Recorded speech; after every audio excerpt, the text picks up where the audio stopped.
प्रभु के अनुराग में डूबी हुई श्री रत्नावती जी के पावन चरित्र का अपने लोग श्रवण कर रहे हैं। पूर्व में भजन था, वही भजन ऐसा संग देता है, दासी रूप से मिले पर महाभागवत वृंदावन चंद्रजू के अनुराग में रंगी हुई। कृपा और भक्त संग एक ही शब्द की पर्यायवाची है। भक्त संग हुआ, अपार कृपा हो गई, सब सुकृतों का फल मिल गया, भक्त संग मिला। वो ये भी नहीं जानती थी कि वृंदावन चंद्र किन्हें कहते हैं, कुंज बिहारी किन्हें कहते हैं। पर दासी जब कभी कभी अंदर की व्याकुलता नहीं सहन होती तो हा वृंदावन, हा नवल किशोर, रत्नावती जी के कान में ये शब्द पड़ गए, प्रभाव होता है। श्रवण द्वार होए संचर है, नस नाड़ियों में भी प्रभाव पहुंच जाता है। अगर कोई कटु वचन बोले, निंदास्पद, पूरा शरीर देखो तिलमिला उठता है। तो शब्द पहुंचा ना श्रवणेंद्रिय के द्वारा। ये भगवत अनुराग में डूबी हुई भगवत कृपा पात्री भगवत दासी जो उच्चारण करती नवल किशोर, हा वृंदावन, रानी के हृदय में एक विशेष आह्लाद होता है। एक दिन पूछ लिया कि तुम रहती तो मेरे पास हो, सेवा मेरी करती हो, ये किसका तुम नाम लेती हो? क्या किसी से तुमने प्रेम कर लिया है? तो मुझे क्यों नहीं पता चला तुम मेरी दासी हो? ये कौन है कुंज बिहारी नवल किशोर? उन्होंने बताया, वृंदावन के प्रेमी संतों की कृपा से वृंदावनाधीश्वर श्री लालजू महाराज, इनका नाम, इनकी रूप, इनकी लीला, इनका धाम रसिकों की कृपा से प्रिय लगने लगा। अब उसी का प्रभाव है कि जिया नहीं जा रहा। अच्छा, ये प्रभु का नाम है। रत्नावती जी अपनी शैया से उठ गई और कहा, तुम चरणों के पास नहीं। ये पूर्व का भजन प्रकाशित हुआ। एक रानी पदवी में वो दासी जो चरण दाबती है, आज्ञा पालन करती है, उसके सम्मान के लिए उतर पड़ी और हाथ जोड़ा और कहा, आज से तुम इस शरीर की दास्ता में नहीं, आज से हम तुम्हें अपने गुरु मानते हैं। ये भजन उदय हुआ। पूर्व का भजन एकदम प्रकाशित हुआ। यहां से श्रीमानों के कुल में जन्म हुआ, खूब भोग बाहुल्यता है। पूर्व का भजन ऐसी भगवत दासी से संबंध, उसके संग के प्रभाव से भोगों की प्रियता का नाश, तत्काल ऐसी भावना जागृत हो जाना, ये केवल भजन का प्रभाव है। एक रानी अपनी चरण दासी के सामने हाथ जोड़कर खड़ी हो जाए और अपने शिराने आसन पे बैठाल के उसे गुरु भाव से देखे, ये केवल भगवत कृपा पात्रों में ही सामर्थ्य, दूसरों में नहीं। अहंकार का तत्काल मर्दन होना ये कोई साधारण बात नहीं है। राजमद का त्याग कर देना बहुत कठिन है। जरा सी प्रभुता बढ़ जाती है, न जाने क्या क्या बुद्धि करवाने लगती है जो शास्त्र विरुद्ध है। को न रस जन्मा जगमाही, प्रभुता पाहि जाहि मद नाही। भगवान का भी अपमान करने लगता है। देखो, दक्ष ने किया भगवान शिव का अपमान, प्रजापति बन गए, अहंकार हो गया।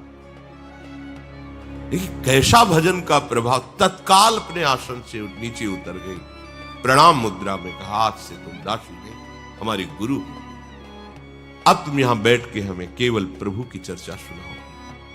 उन्होंने कहा, रहने दो, इनकी बातें मत सुनो, नहीं रोग लग जाएगा, और ये रोग लगा तो तुम्हारा सारा भोग विलास नष्ट हो जाएगा। ये जो राज वैभव, राज रानी बनकर आप भोग रहे, सुख भोगो, इनकी बातें मत सुनो। अगर ये बातें अच्छी लगने लगी तो जीना मुश्किल हो जाता है। जो मैं ऐसा जानती, प्रीति किए दुख होए, नगर ढिंढोरा पीटती, यदि प्रीति न करे। रानी तो और विकल हो गई। कहा कृपा करके मुझे इनकी बात बताओ। अब तो आर्त और अधिकारी दोनों बातें देखी, फिर क्या? बोधयन्तः परस्परम कथयन्ति च माम नित्यम तुष्यन्ति च रमन्ति च। ये श्लोक मानो साक्षात प्रकट हो गया।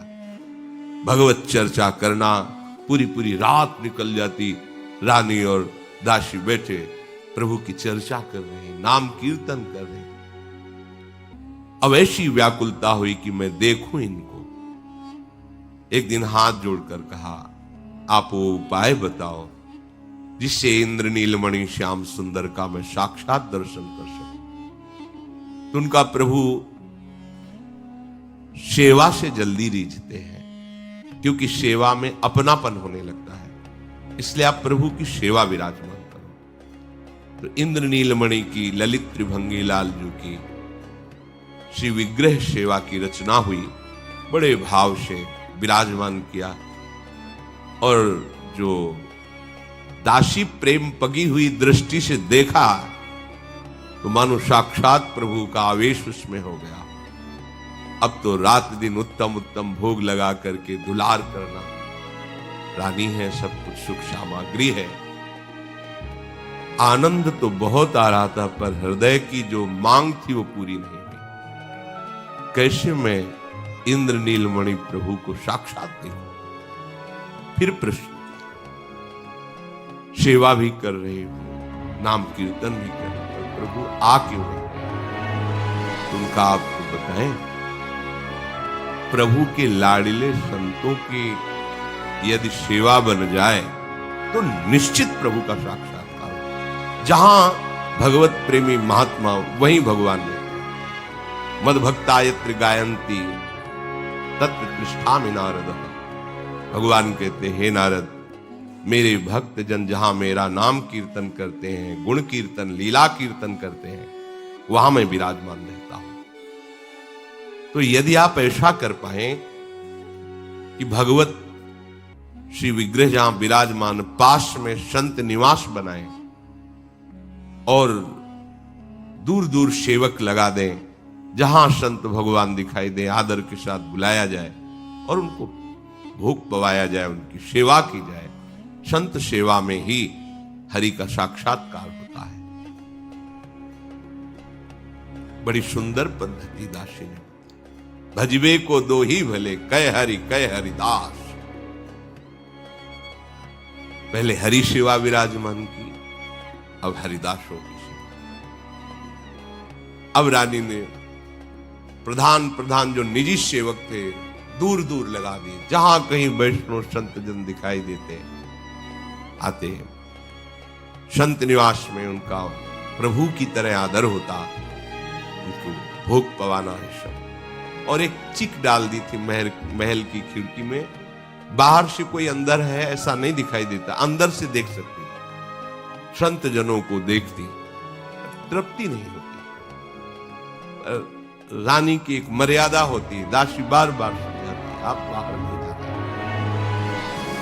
एक दिन तो ब्रजमंडल के भगवत प्रेमी महात्मा की मंडली गई।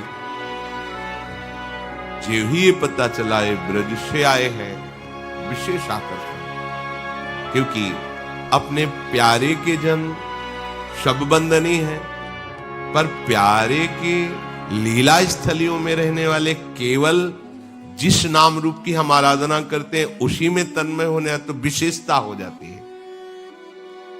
दासी देखो, ये ब्रजमंडल से आए हुए रानी, ये तो ललित त्रिभंगी श्याम सुंदर के अनुरागी संत जन है। वैसे ही संतों का आदर होता, विशेष आदर हुआ। अब वो सब करताल मृदंग आदि के द्वारा भगवत लीला के पदों का गायन कर रहे हैं। शुभ प्रवाह हो रहा है, बिल्कुल भगवत साम्राज्य छाया हुआ है आनंद का। रानी ने अपनी गुरु रूपा दासी से कहा कि अब तो हम नहीं रुक सकती, अब दूरी बर्दाश्त नहीं हो रही, हमें इन संतों के समीप बैठकर इनके दर्शन करते हुए हम अपने जीवन को तभी कृतार्थ मानेंगे अब ये चिक डालकर खिड़की से दर्शन करना नहीं हो सकता, चल पड़ी। रत्नावती जी का हाथ पकड़कर दासी ने कहा, ये उचित है, विरोध खड़ा हो जाएगा, आप यहीं से दर्शन कीजिए, ये कुल की मर्यादा है। क्या करेंगे कुल की मर्यादा? अब सत्य आपसे कहती हूं, बिल्कुल भय नहीं है। मैं बिल्कुल ये रानी पने की मर्यादा नहीं निर्वाह कर सकता। अब किसी से नहीं डरता। ये जो परिवार के जन हैं, सगे संबंधी हैं, पहले इनका मैं त्याग करूंगा, कोई मर्यादा नहीं रखूंगा, क्योंकि मर्यादा अब प्रेम की होगी, अब नेम प्रेम का होगा। जितने कुटुंब के संबंधी कहे जाते हैं, जो अपने कहे जाते हैं, आज से किसी की कान नहीं मानो। जो संसार के भोगों में सुखी सुखी रहे, पर मेरा सुख तो प्रभु है। अब तो मैं किसी से डरूंगी नहीं, अपने प्यारे के लिए प्राण भी निछावर करूंगी, नहीं रुकने वाली। कुल की मर्यादा का त्याग और प्रेम की मर्यादा का आहार करूंगी।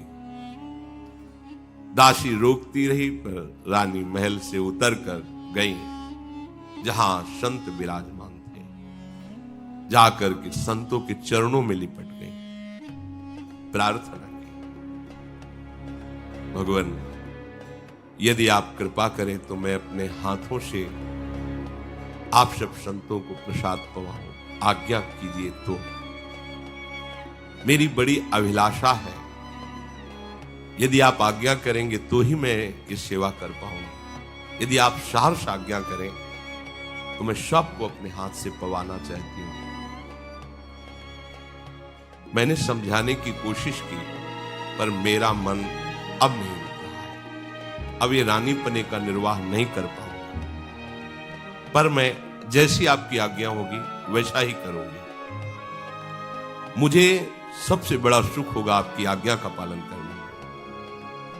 संतों ने देख लिया कि इसमें किसी भी तरह का अहंकार नहीं, रानी बनेगा, ये तो प्रभु के अनुराग में शिथिल है। तब उन्होंने कहा, तुम्हारे मन में जो जो आवे, जैसे आवे वो पवाओ। ऐसे देख, रजोगुण नहीं है, रानी पना नहीं, ये तो भगवान की भक्ति के आवेश में, और इसके हाथ से पाने से भजन की कोई हानि नहीं होगी। संतों ने आज्ञा कर दी, तुम्हें जैसे प्रिय लगे वैसे सेवा करो। रत्नावती जी को आनंद में मन चाही बात हो गई। अभी तक तो ललकती थी संत दर्शन के लिए, आज तो प्रगट में संतों की समीप उनकी सेवा का सौभाग्य मिला।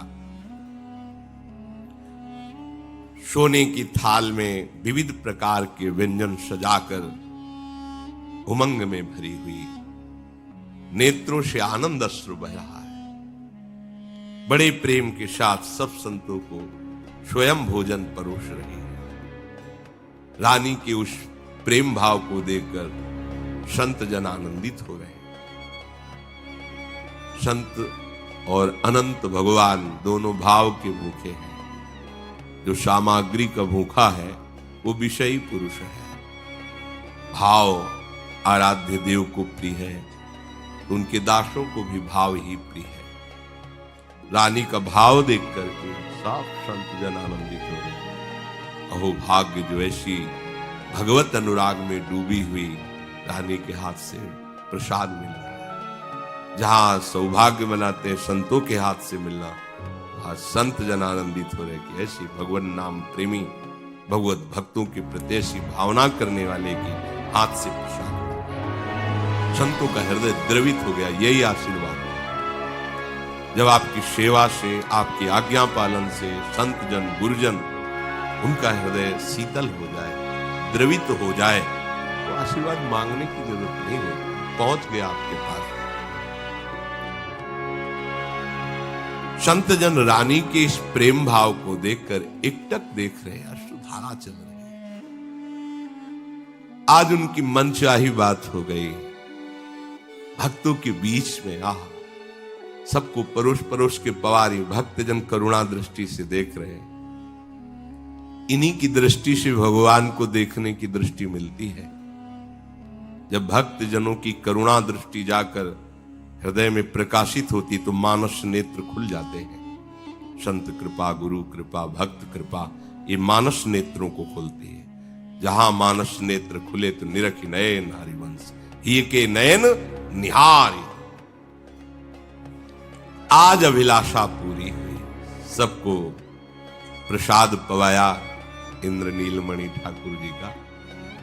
फिर सब संतों को चंदन लगाया अपने हाथ से, फिर प्रसादी पान का बीड़ा सबको पवाया, सबके चरणों में पुनः प्रणाम किया, हाथ जोड़कर बैठ गए। संत जन पदों के द्वारा भगवत लीला का गायन कर रहे हैं, बीच बीच में भाव समझा रहे हैं। उन पदों में ऐसी रूप माधुरी, ओहो, वो रानी के नेत्रों में झलकने लगी। पद गाया जा रहा है, वैसे ही रूप माधुरी झलकने लगी। रोमांच हुआ, भाव में डूब रहे। और इधर दासी गुरु ने कह ही दिया था कि प्रतिकूलता विरोध होगा, मत चलो। कौन प्रतिकूलता और विरोध की परवाह करता है। संपूर्ण आमेर नगर में शोर मच गया कि जिन रानी को कोई देख नहीं सकता, वो बिना घूंघट के, बिना राजसी लिबास के। ऐसे थोड़ी था, जिस गली से निकलना हो कोई सर ऊंचा नहीं कर सकता था, देख नहीं सकता था। अदब के साथ सर झुका के, अगर कोई है खड़ा भी है तो सर झुका खड़ा है। कोई वहां ऐसा नहीं कि रानी के सवारी निकले ऐसे देख ले, गर्दन उतार दी जाएगी, ऐसा नहीं होता। बाअदब उसी स्थिति से खड़े हो जैसा सैनिकों ने आदेश किया, साफ सर झुकाए। और यहां तो खुद सर का पर्दा हटाकर कोई ऐसा राजसी वैभव नहीं, और जाकर नंगे पैर संतों की सेवा में समर्पित। ये शोरगुल मच गया।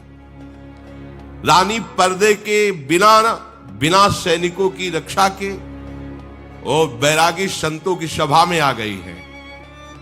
उमड़ पड़े लोग, क्या सच्ची बात, दौड़ पड़े लोग। राजा का पूरा नगर इस बात में, एक बार तो देखिए कैसी रानी है। मंत्री ने जब सुना तो घबरा गया, क्योंकि उस समय माधव सिंह बादशाह के पास दिल्ली में थे। अरे ये राजा खबर सुनेंगे तो बहुत ही, ये तो बड़ी भारी गलती हो रही है। प्रेमी जन देखो कितने निर्भय होते हैं। जब तक हृदय में प्रेम नहीं होता तो इतनी सामर्थ्य नहीं होती। अगर घर में विरोध हो जाए कि तिलक नहीं लगाना तो नहीं लगाना, कंटिन्यू नहीं मानना। और जब रंग चढ़ता है तो देखो कैसा रंग चढ़ता है। मंत्री तुरंत पत्र लिखा, महाराज सब अनर्थ हो गया। रानी महल छोड़ करके संतों के बीच में आकर के, ऐसा नहीं कि दूर से दर्शन करे, अपने हाथ से परोस के पवाया, उनके सब स्पर्श किया, चंदन लगाया, पान की बीड़ी पवाई, हाथ जोड़े उनके चरणों के पास बैठे।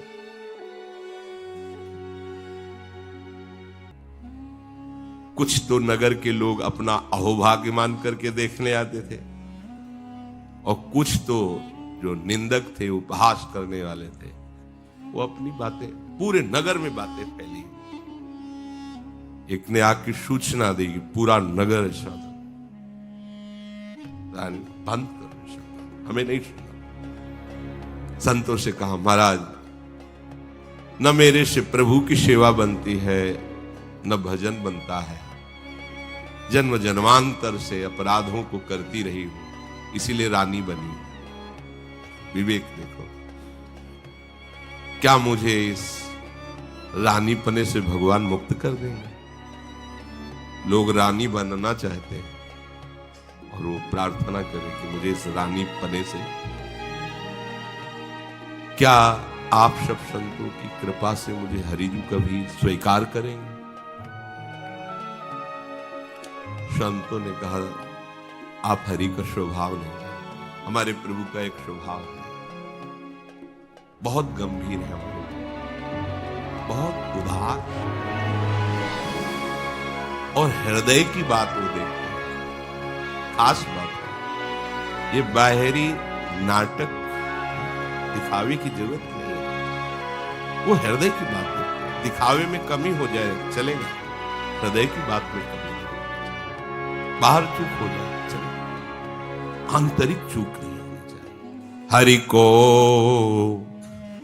देखो एक स्वभाव,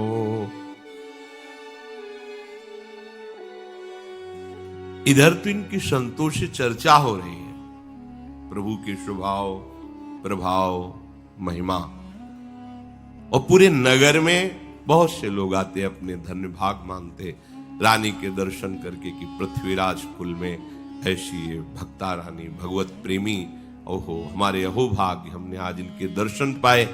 प्रेमी जन तो अपने प्रीतम की याद में मस्त रहते हैं, कोई उनकी प्रशंसा करता है तो कोई निंदा करता है। ऐसे ही रानी की बहुत से लोग प्रशंसा करते, बहुत से लोग निंदा करते, और कहते सब दुख की जड़े दासी है। जिसने रानी की मोती बौरा दी, देखो कहां महलों में ऐसे रहने, और कहां संतों के बीच में आकर रत्नावती जी के कान में बात पड़ी कि लोग ऐसा ऐसा कर रहे हैं। हमें मत बताओ, अब कोई डर नहीं, निशंक हो गई, लालजू के चरणों का आश्रय लेकर निडर हो गई। अब तो कुल मर्यादा हमें बंधन में नहीं डाल सकती। हमारा एक स्वतंत्र मार्ग है, भगवत प्रेम। अब लज्जा मुझे बांध नहीं सकती, ये कुल की लाज मुझे रोक नहीं सकती प्रभु के मिलन में। अब तो संतों के बीच में आकर के बैठ गए। अब मंत्री ने पत्र में लिखा कि महाराज आपकी तो सारी कुल मर्यादा नष्ट हो गई। मुंडन कराए हुए संतों की दो ही रहनी है, या तो जटाओं में या तो मुंडन में, इसलिए उनको मोड़ी वैरागी भी कहते हैं। बोले मोड़ियों की मुंडी वैरागियों के बीच में आकर के ऐसे ही बैठ गई, नाच रही है और गा रही है, ऐसा वो तो सब कुल मर्यादा को नष्ट कर दिया।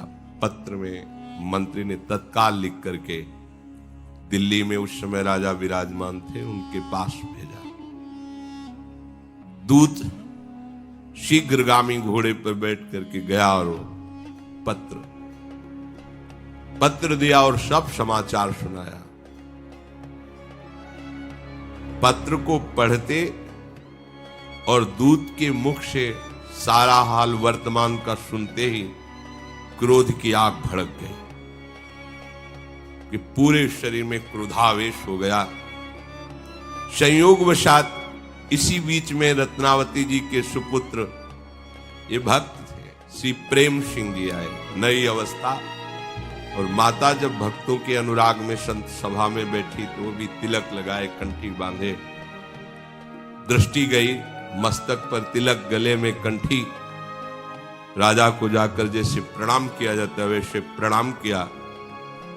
समीप में सेवक ने, महाराज आपके पुत्र प्रेम सिंह आपको प्रणाम कर रहे हैं।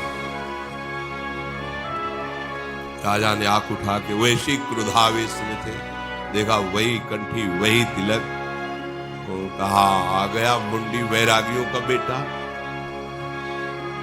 पूरी सभा में प्रेम सिंह नवीन अवस्था के थे। बड़ा दुख हुआ कि ऐसा उपहास सभा में, दिल्ली की सभा में ऐसा उपहास। प्रेम सिंह सर झुकाए खड़े थे, अपमानित करके क्रोध में भरे हुए राजा भीतर चले गए। प्रेम सिंह के मन में इस बात का दुख था कि कैसे असभ्य वार्ता कर रहे महाराज। समझ में नहीं आ रहा था कि ऐसी अपमानजनित बात क्यों कह रहे हैं। पीछे वहां जो विचार प्रदान करने वाले मंत्रीजन बैठे थे, उनसे पूछा ऐसा क्यों बोला इन्होंने। तो उनका अभी आमेर से पत्र आया था, और पत्र में ऐसा सब लिखा था कि तुम्हारी मां ने कुल मर्यादा का त्याग कर संतों की सभा में जाकर बैठ गई, संतों के समीप नाचना गाना। ये तो अभी अभी पढ़ा, उतने में तुम आ गए, तुम्हारे माथे पे कंठी तिलक देख करके फिर उन्होंने ऐसा कहा।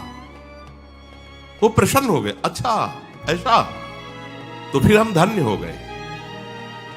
अगर हमें उन्होंने कहा मोड़ी के, वैरागी के, तो आज हमें गर्व है। ये भक्त के ही हृदय में होता है। आज मुझे गर्व है कि आज मुझे भगवान के भक्त का कहा गया। मेरी मां वैरागिनी और संतों की सेवा वाली कही गई, तो मैं उनका पुत्र, मुझे गर्व का विषय। मैं समझ नहीं पा रहा था, तभी सर झुकाए खड़ा था, कैसा क्यों बोले।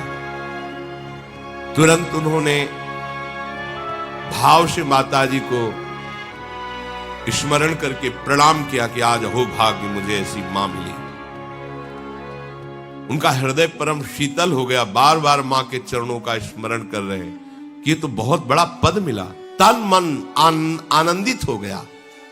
वो अपने निवास में आए और वहीं से पत्र लिखा कि यदि आपने अपने हृदय में भगवत भक्ति धारण किया है तो मां, मैं आपसे प्रार्थना करता हूं, छोड़ना मत, चाहे सर कट जाए।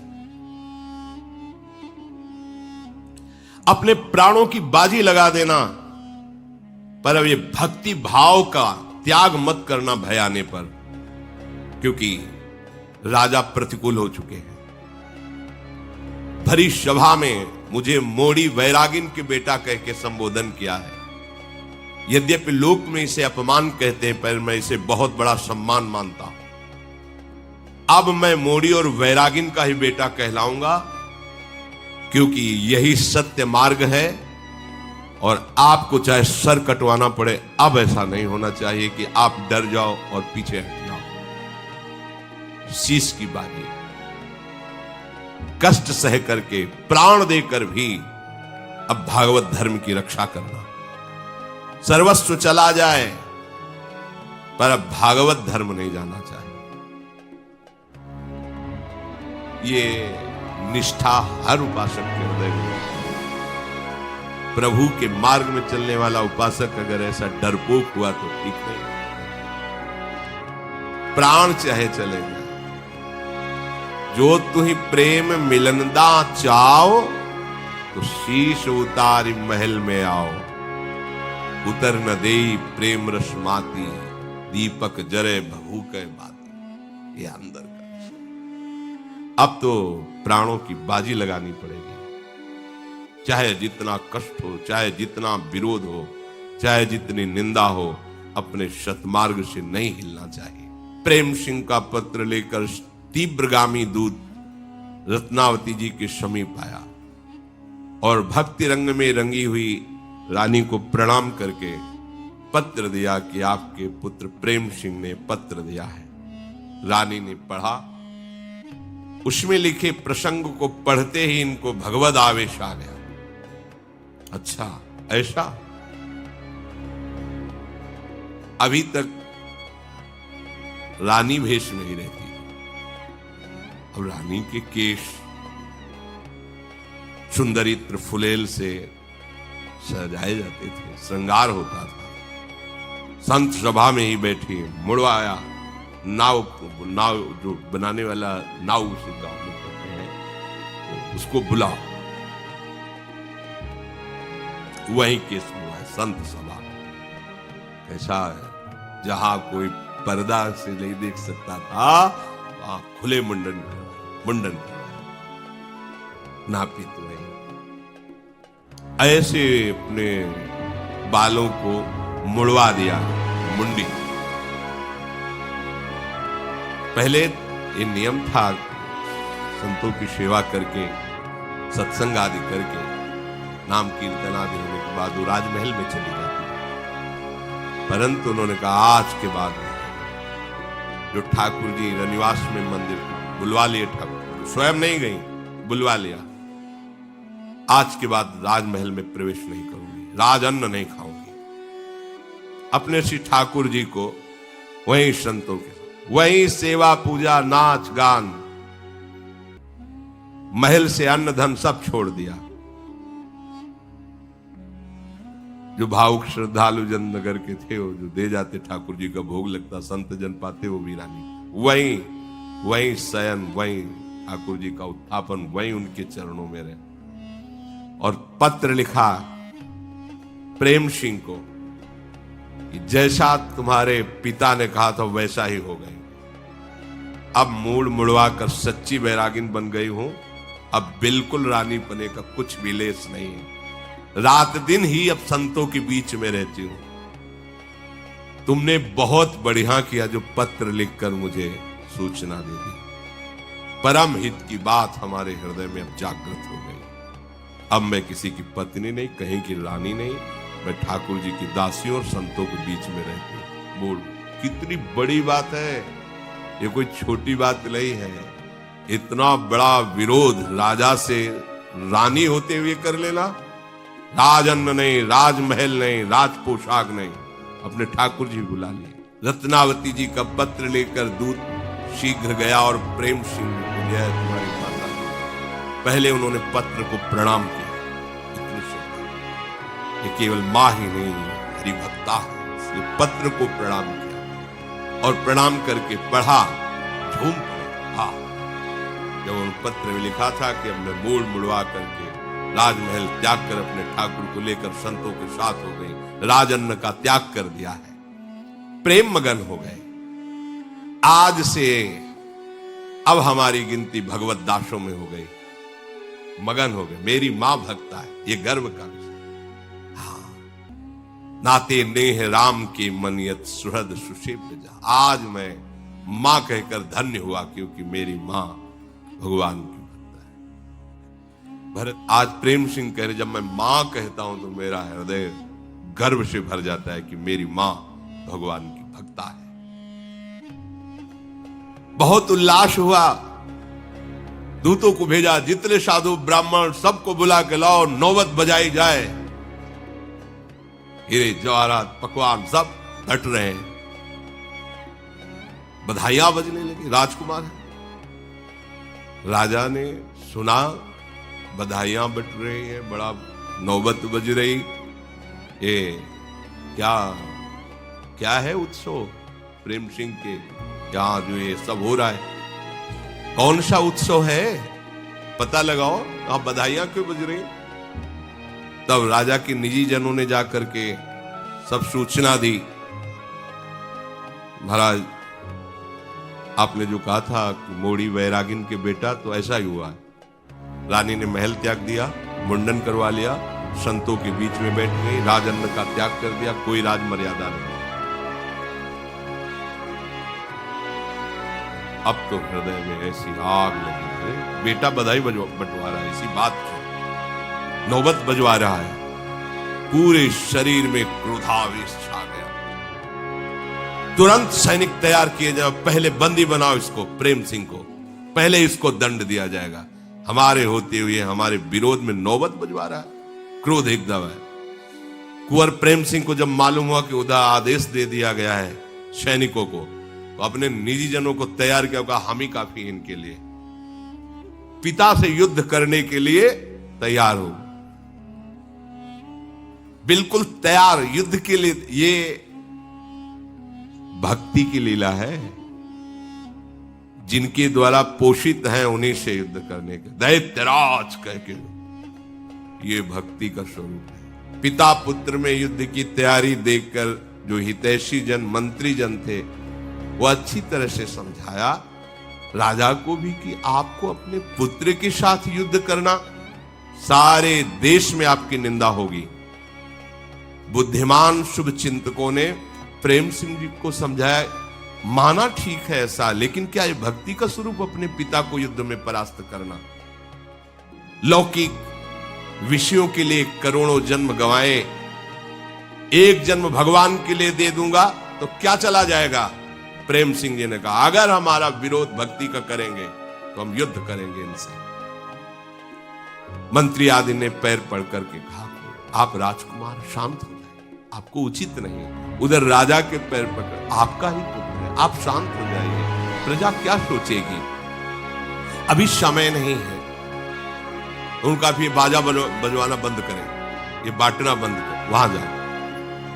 मंत्री ने ये नौबत मत बजवाओ, बंद कर दो। प्रेम सिंह ने मान लिया कि आप लोग सलाह देते हैं, ठीक है, नहीं बजवाते।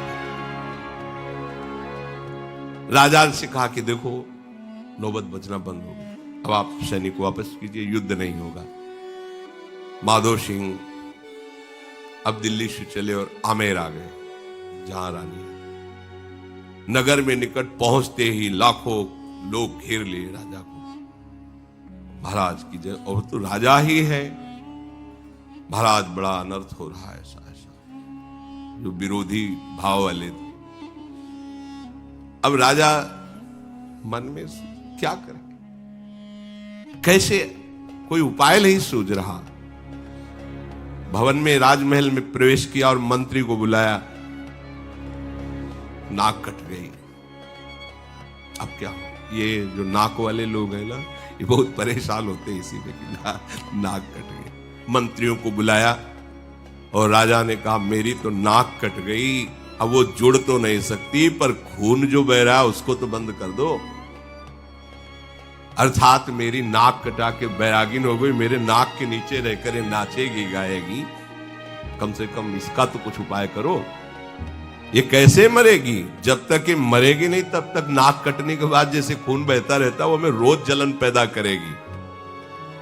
मंत्रियों से सलाह ली कैसे मारा जाए इसे। मंत्रियों ने कहा अगर आप वो किसी तरह राजबल का प्रयोग करके रानी की हत्या करते हैं तो नगर में ऐसा नहीं कि आपके ही पक्ष में बहुत से लोग रानी की जय जयकार करते हो, प्रणाम करने आते हैं, वो आपके विरोध में खड़े हो जाएंगे, किस किस का आप गला काटेंगे। तो राजा ने कहा कि फिर आप विचार कर उपाय करो, इसको मारना ही है, आप इसको मैं जिंदा नहीं देख सकता। तो उनका ऐसा जंगल से एक पिंजड़े पे जंगली सिंह बंदी बना के लाया जाए और उसी संत निवास के दरवाजे पर पिंजड़ा अड़ा दिया जाए। अस्त्र शस्त्र से सुसज्जित राज सैनिक रहेंगे, अंदर सिंह जाएगा, संतों को, रानी को, दासी को, सबको खा जाएगा। फिर वो जब लौटेगा तो पिंजड़ा ही पिंजड़े में बंद करके हाँ ये उपाय, और फिर बात बन जाएगी। आपने नहीं मारा, बस इतनी बात हो जाएगी। रानी के सामने छोड़ दिया, राजा राजी हो गए। अब उपाय किया गया, सिंह पिंजड़े में बंद किया गया। ला करके जैसी सलाह हुई थी ठीक संत निवास के दरवाजे पर पिंजरा सेट कर दिया गया, खोला गया। दहाड़ करके सिंह उससे बाहर निकला। वही गुरु स्वरूपा दासी जोर से बोली रानी सिंह, क्योंकि जंगली सिंह, और उस समय वो ठाकुर जी की अर्चना कर रहे थे, सेवा कर रहे थे। सिंह जोर से आवाज दी, सिंह ने भी दहाड़ की। रानी ने कहा, जो उन्होंने कहा सिंह तो उन्होंने कहा सिंह नहीं नृसिंह। ये भक्त कभी अपनी भावना से तिल भर भी नहीं हटता। उस समय भगवान की अर्चना में लगी हुई थी, नेत्र प्रेम में डूबे हुए प्रभु का श्रृंगार कर रहे थे। जी कहा सिंह और का सिंह नहीं, दृष्टि घुमाई, देखा बाल फटकारते हुए भयंकर रूप में कदम बढ़ाते आ गया। अहो अहो स्वागत है, धन्यवाद। प्रहलाद को जैसे कष्ट से निवारण करने के लिए आप आए, ऐसे आप कृपा करके मेरे समीप आए, धन्यवाद। आप तो चलकर मेरे पास आए, आपका प्यार अहो भाग। सामने जंगली सिंह और ये अपने भाव में खोए खड़ी हो गई जैसे स्वागत के लिए। वही अर्चना की थाली ली हुई है और आते हुए सिंह के समीप 4 कदम आगे बढ़ी। स्वागत है आप। ये छोटा सा बछड़ा नहीं होता, ऐसे सिंह नजदीक आके रानी ने से दुलार किया, माला पुष्पों की पहनाई, सुंदर तिलक लगाया, भाव से प्रणाम किया और आरती उतारी। जो आरती उतार रही तो उनको अपने ललित त्रिभंगी लाल जो दिखाई दे रहे, सिंह में लाल जो दिखाई दे रहे। सिंह तब तक ऐसे खड़ा रहा जैसे गाय सीधी, बछड़ा सीधा। जे ही पूजा हुई, पूछ उठाई, दहाड़ मारी और पिंजड़े के ऊपर से छलांग लगाई। पिंजड़ा ऐसे रखा था कि निकलने के समय उसी में जाए, पिंजड़े के ऊपर से छलांग लगाई। बाहर जितने सैनिक थे तो जैसे खंभे से निकलकर नरसिंह भगवान ने फाड़ डाला हिरण्यकश्यप को, ऐसे ही। और नीचे से छलांग मार के जो बालकनियों में राजमहल के जितने विरोधी थे, आश्चर्य ये हुआ कि एक क्षण में सब हुआ। उनको अस्त्र चलाने और संभालने का भी अवसर नहीं दूंगा। एक सिंह कितने को फाड़ेगा, लेकिन इसमें नरसिंहावेश है भगवान का। सहस्त्रों को फाड़ के फेंक दिया, आंख झपकते झपकते, समझ ही नहीं पाया कोई हो क्या गया। अब कौन से लत तो मार के फेंक दिया। पकड़ने वाले विरोधी दर्शक कि हाँ अब देखो कैसे रानी को मारेगा दासी, वहां तो बछड़े की तरह खड़ा रहा। ये केवल प्रभु के दृढ़ आश्रय से ही ऐसा हो सकता है, नहीं तो दहाड़ में ही ना पूजा की थाली फेंक के भागले को होगा।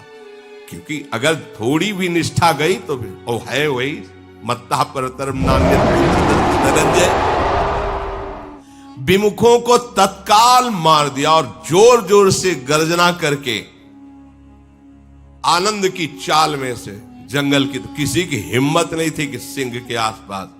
राजा ने पूछा मार डाली गई, रानी अकेले मारी कि दासी भी मरी, संत भी मरे?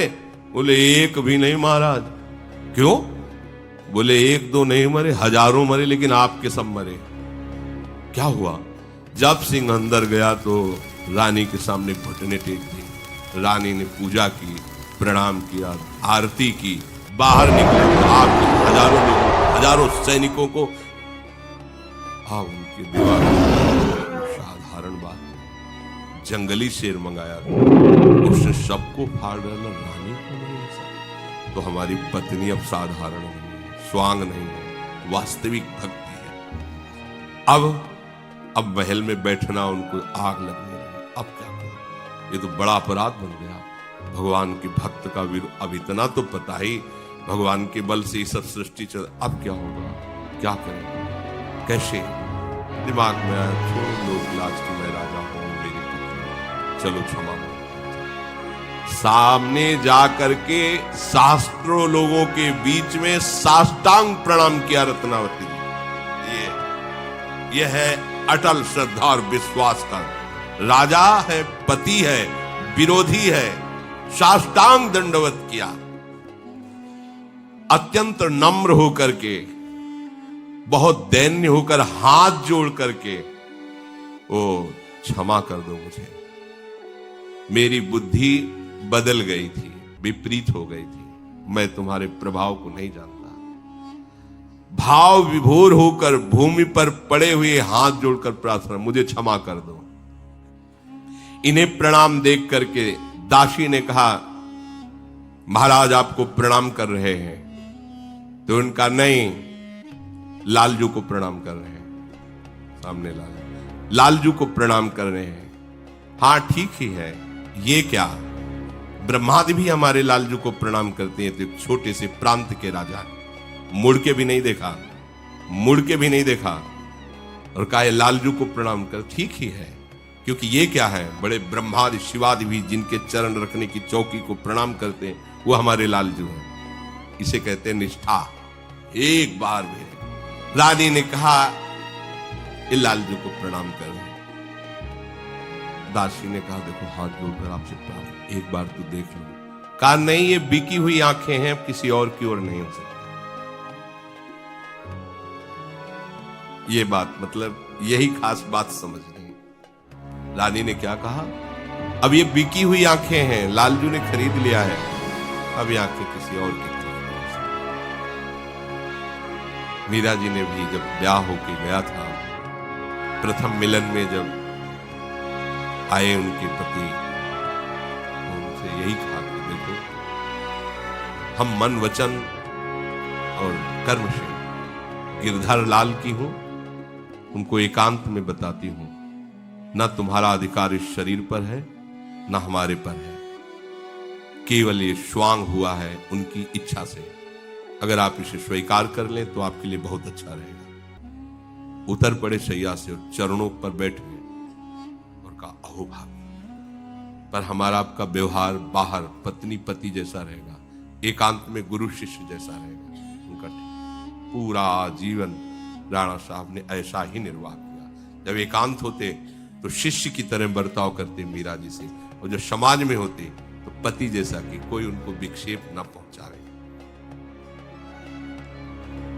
रानी ने कहा, ये आंखें तो अब लालजू की हो गई हैं, बिक गई हैं, अभी किसी और दूसरी ओर की नहीं। राजा ने हाथ जोड़कर कहा, हमें क्षमा करो, ये संपूर्ण राज्य, इसका धन वैभव और मैं आपका हूं, आपको समर्पित हूं, आपका सेवक हूं, आज्ञा कीजिए। ये चमत्कार है भक्ति का।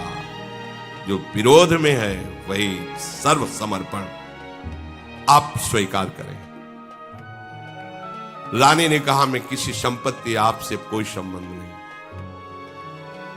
मुझे राज्य नहीं चाहिए। राज तो आप भोगे, संपत्ति आपकी, हमारी संपत्ति तो हमारे लालजू और संत। मुझे और कोई राज्य, कोई संपत्ति या कोई प्रिय संबंध नहीं चाहिए। हमारा सब कुछ लालजू और संत है। ये आपका महामंगल। देखो कैसा महान पावन चरित्र, एकदम विरोध और एकदम सर्व। इतनी भक्ति बढ़ गई कि एक बार ये युद्ध में काबुल के गए थे, वापस आ रहे थे तो इनकी नाव भंवर में फंस गई।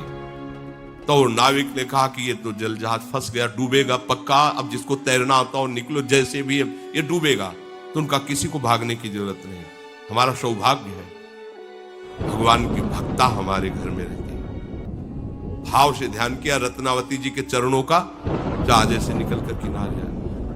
तो मान सिंह भी इनके बड़े भाई थे, माधव सिंह, उनका हम भी दोनों आकर साष्टांग दंडोत थे। दर्शन चमत्कार प्रकट। ये भक्ति का चमत्कार लौकिकता के लिए नहीं, ये तो भगवान कभी किसी की श्रद्धा पुष्ट करने के लिए ऐसी लीला कर देते हैं। भक्ति का चमत्कार है भगवान का प्रेम आना, भगवान नाम के जप में प्रीति होना, उनके धाम में प्रीति होना, अपने जीवन को भोगों से हटाकर प्रभु में समर्पित कर।